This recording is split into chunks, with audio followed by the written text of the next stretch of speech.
I'm Daniel Reed, and I live in Pinecrest Meadows, the suburban neighborhood where every lawn is a green carpet and the streets hum with quiet pride. It's the kind of place that promises community but hides conflict, and that conflict's name is Karen Lyle, the HOA president who wields her clipboard like a gavel. This story is about her, me, and my daughter, Sophie. It's home access ramp Karen blocked with trash, thinking she could trap us. She didn't know I'm a city HOA compliance officer, and I was about to enforce the law she ignored. Sophie's 11, with hazel eyes and a smile that could melt ice, even on her hardest days. She has cerebral palsy, her legs unsteady, relying on a wheelchair or crutches depending on the day. 4 years ago, after a bitter custody battle left me sole guardian, I moved us to Pinecrest Meadows for a fresh start. I'm a sturdy guy, calm under pressure, used to inspecting buildings for HOA violations and ensuring accessibility in my job. But here, I'm just Sophie's dad. I don't flaunt my role as a city HOA compliance officer, enforcing laws to protect the disabled. All I wanted was a safe home for Sophie, and we built it around her ramp. The ramp was Sophie's gateway, a sturdy wooden structure I constructed to meet her wheelchair's needs, leading from the driveway to our front door. Her physical therapist praised it, saying it gave Sophie independence to roll out and feel the sun. Sophie loved it wheeling down to chase butterflies, her laughter ringing, or sitting at the top, sketching with crayons. I'd watch from the window, my heart swelling at her freedom. Neighbors adored her too. Mrs. Nguyen, the gardener next door, would bring flowers, saying, "Sophie's spirit brightens us." Kids like Mia from across the street would join her, sharing snacks, and Sophie would grin, her confidence blooming. The ramp was her world, her strength. Everyone saw that except Karen Lyle had been targeting us since we arrived. Maybe it was the ramp's slight slope, which she called an architectural blight in her first venomous letter. Maybe it was Sophie's occasional shouts for help, too disruptive for her pristine Pinecrest Meadows. She'd storm over, her short gray hair rigid, her deep neckline blouses flashing, her curvy, bulky frame looming as she barked about unapproved structures or noise pollution. Her eyes, cold and dismissive, lingered on Sophie's wheelchair like it was a flaw. I'd nod, adjust the ramp's edges, pay her fines, and keep the peace. Sophie had enough struggles: daily therapy, school stairs, the ache of her mom's distance. I thought I could manage Karen's harassment. I was wrong. It was a rainy April morning when the trouble hit. Sophie was at the ramp's top, sketching a bird, her wheelchair steady under the awning. I was inside, sipping coffee, reviewing HOA reports, glancing at her with a smile. Her crutches leaned nearby for tougher days. Then Karen marched into our yard, her face twisted with rage, a trash bin in tow. "This ramp's a violation," she shouted, dumping garbage bags, cans, old papers across the ramp's base, blocking it completely. "It's an eyesore and a hazard." I rushed out, rain soaking my shirt, voice firm.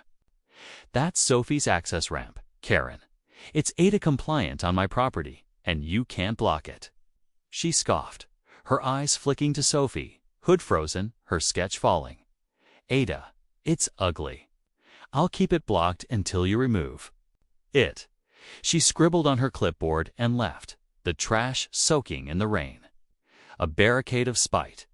Sophie's eyes met mine, wide with fear, her hands trembling. "Can I still go out, Daddy?" Her voice was soft, strained. I knelt beside her, brushing rain from her face. "Yes, sweetheart, I'll clear it." But her smile faded, and a knot twisted in my chest. Karen wasn't stopping. I spent the next day reinforcing my stance. I called Sophie's therapist, who sent a letter detailing the ramp's necessity for her mobility and mental health.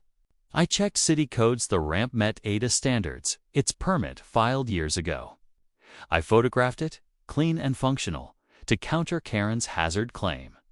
I even drafted a polite email to Karen, attaching the letter, hoping to appeal to her sense of decency. But Karen had no decency, she had control.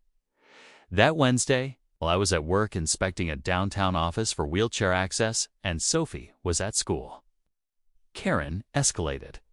Mrs. Nguyen called me, her voice panicked. "Daniel, get home.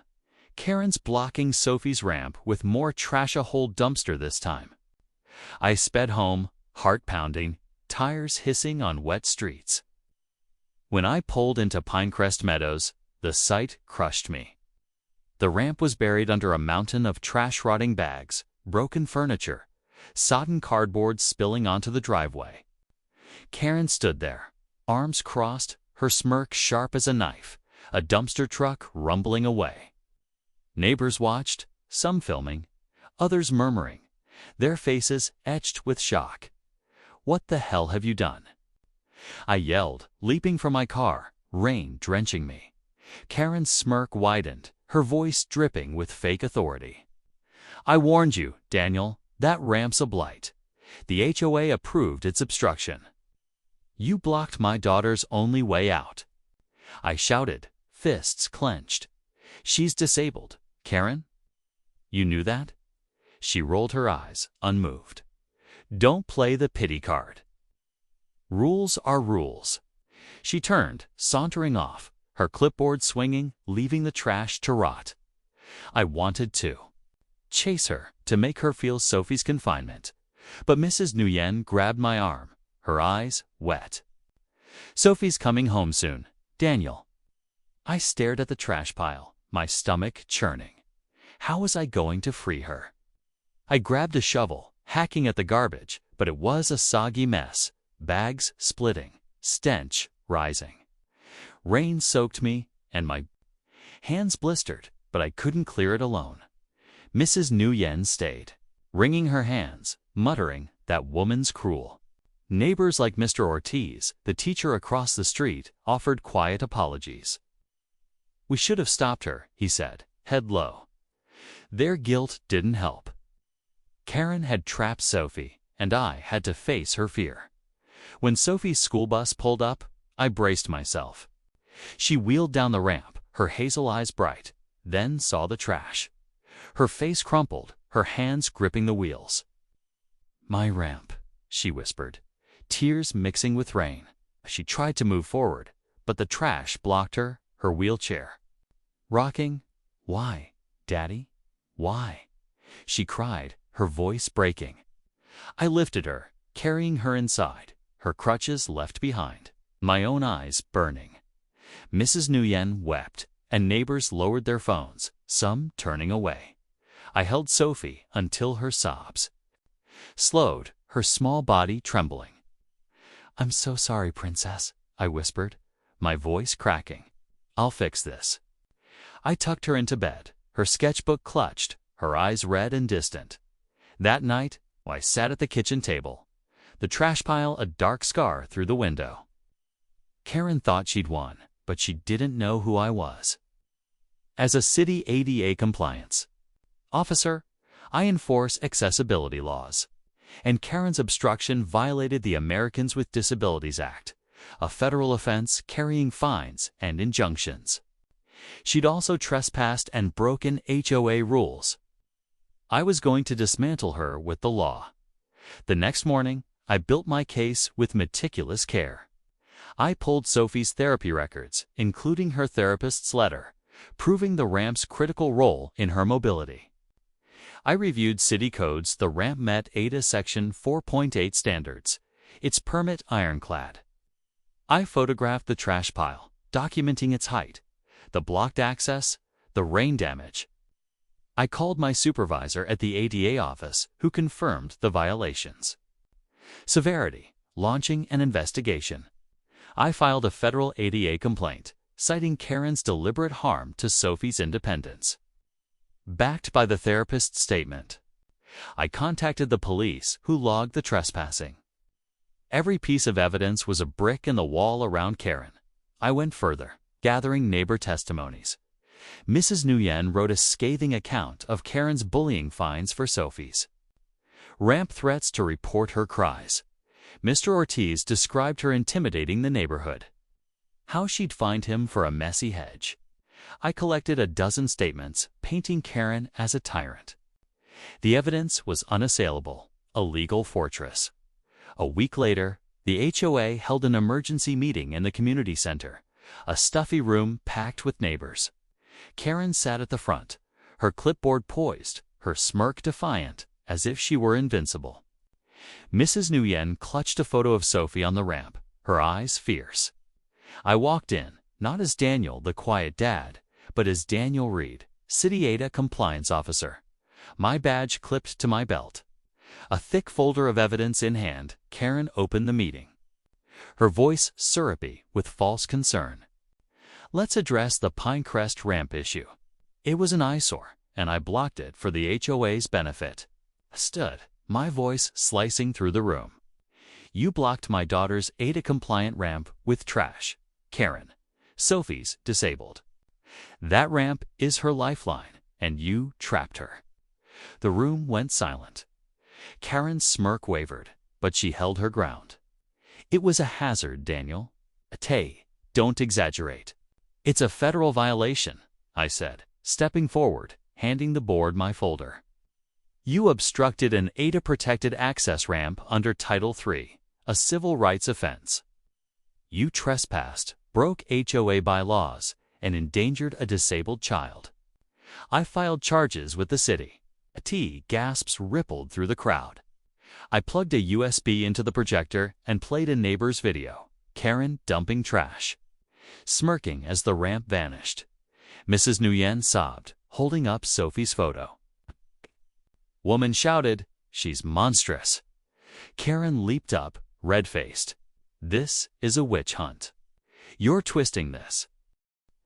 It's justice, I said, my badge glinting. I'm a city HOA compliance officer. You violated my daughter's rights, and you're finished. The room erupted. Neighbors chanted, "Step down." Mrs. Nguyen waved Sophie's photo, her voice cracking. You've trapped that girl. The board three nervous figures whispered frantically. The chairman, Ms. Carter, stood, voice trembling. We'll vote to remove Karen. Cheers drowned her protests, her face crumpling as her power dissolved. Karen sank, her clipboard useless, her smirk gone. I didn't gloat. I packed my folder, nodded at Mrs. Nguyen, and left. The real fight was legal, and I was ready. The law hit Karen like a tsunami. The city charged her with a DA violation under Title III, carrying a $75,000 fine and a court order to clear the ramp. Trespassing and HOA breaches added $2,000 in penalties. In court, I testified in my officer's uniform, badge shining, voice steady but heavy with Sophie's confinement. I detailed the ramp's necessity, Karen's deliberate obstruction, and the trauma inflicted. Sophie's therapist spoke, her words piercing. That ramp was her freedom. Its loss caused regression. The video played Karen's smirk, a damning echo. Mrs. Nguyen testified, her voice shaking, recounting Sophie's tears by the trash. The judge was stern. You denied a disabled child her rights, she said, her gavel poised. Karen got a $50,000 fine, 6 months probation, and a mandate to pay $5,000 to repair the ramp and fund Sophie's therapy. Her lawyer stumbled, and she left the courtroom. Head low, Karen's house went up for sale. Her reign over Pinecrest Meadows ended. Neighbors rallied. Mrs. Nguyen organized a cleanup. And we rebuilt the ramp wider with a smoother surface. Mr. Ortiz reinforced it, and Mia and other kids painted it with bright greens and yellows, Sophie's favorite colors. The reopening day was a festival. Neighbors brought food, music played, and Sophie wheeled down, her grin returning. Sophie didn't use it instantly. The trauma lingered, her trust shaken. But one afternoon, I wheeled her to the ramp, and she rolled down, her laughter echoing. "It's mine again, Daddy," she said, her voice clear. I knelt beside her, my heart full. Always, Sophie. Weeks. Later, as spring blooms opened, Sophie wheeled daily. Her sketches flourishing. Mrs. Nguyen brought flowers. Kids played nearby, and the neighborhood felt alive. The ramp stood tall, a symbol of resilience. Pinecrest Meadows wasn't perfect, but it was ours. Karen was gone, and Sophie's spirit soared again.